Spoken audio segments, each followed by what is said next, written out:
Kartik DJ ईपी संतान, आजाद चौक खिड़कियां वाले जिका प्लेटर होंगे संतोष भाई खिड़कियां वाले।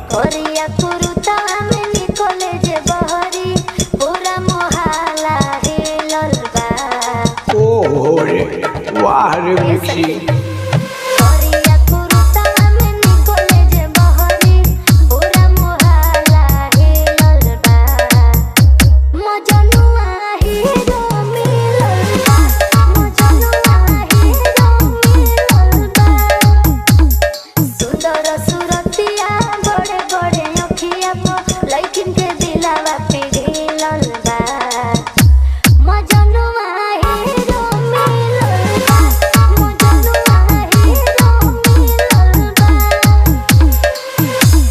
न्यू कार्तिक डीजे ईपी संतान, आजाद चौक खिड़कियां वाले जिका प्लेटर होंगे संतोष भाई खिड़कियां वाले।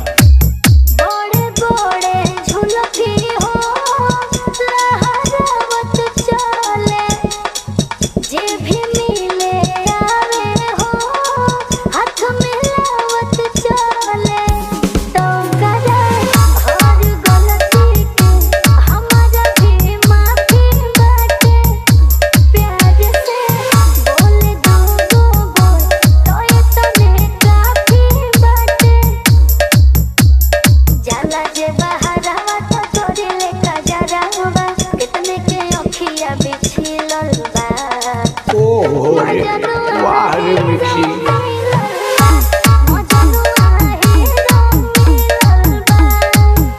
न्यू कार्तिक डीजे ईपी संतान, आजाद चौक खिड़कियां वाले जिका प्लेटर होंगे संतोष भाई खिड़कियां वाले।